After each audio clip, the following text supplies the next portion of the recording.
A coluna vertebral é composta por um conjunto de ossos chamados vértebras, ligadas entre si por ligamentos e músculos. A coluna é projetada para proteger a medula espinhal, que é a via que transporta os sinais elétricos do cérebro para o resto do corpo.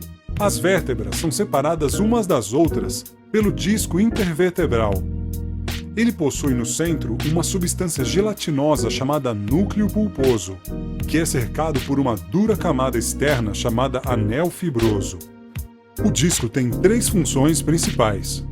Atua como amortecedor para evitar fraturas por compressão nas vértebras, promove mobilidade para a coluna permitindo flexão e torção, e separam as vértebras, permitindo que as raízes nervosas se ramifiquem da medula espinhal e viajem para o resto do corpo. Vamos dar uma olhada em um disco intervertebral saudável, desta vez com vista de cima. A parte rosa representa o núcleo. Este é o centro gelatinoso do disco, responsável pela altura de um disco saudável.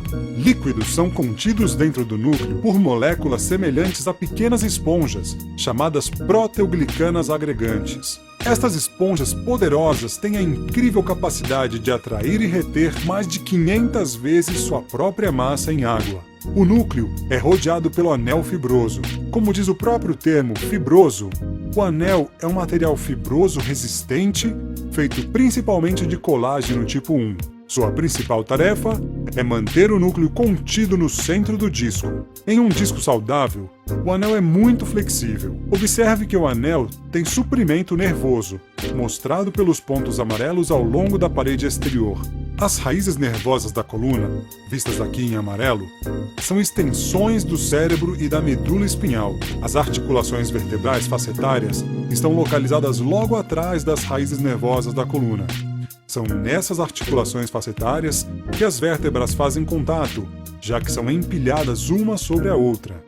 O disco depende de fluidos e nutrientes, que vêm das vértebras acima e abaixo dele, bem como da camada externa do anel, para se manter saudável e hidratado. Cargas excessivas sobre os discos resultam em um aumento da pressão, que reduz a transferência desses fluidos e nutrientes vitais. O uso e o desgaste contínuos resultam na desidratação e degeneração do disco. Excesso de peso, má postura, levantamento de peso ou movimentos repetitivos podem acelerar esse processo. A característica mais comum da degeneração do disco é a perda de líquido no núcleo do disco.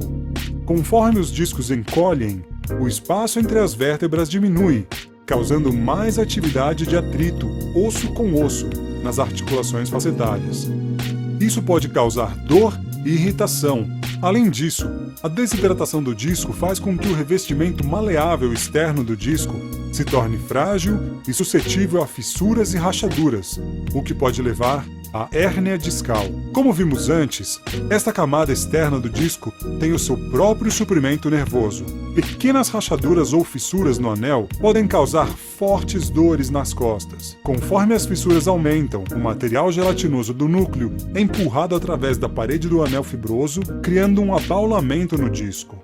À medida que esta condição progride, o abaulamento aplica uma pressão física na raiz nervosa. Um nervo comprimido pode provocar dores nas costas e dor ciática, que é uma dor que se irradia para as nádegas ou para uma ou ambas as pernas. Na fisioterapia, usando técnicas de descompressão e tração, a pressão prejudicial exercida no disco é reduzida drasticamente, o que pode ajudar a recuar o material gelatinoso herniado ou abaulado no núcleo de volta ao centro do disco, aliviando a pressão sobre os nervos. Além disso, a diminuição da pressão ajuda o disco a atrair fluidos e nutrientes necessários para uma boa hidratação e recuperar a sua altura.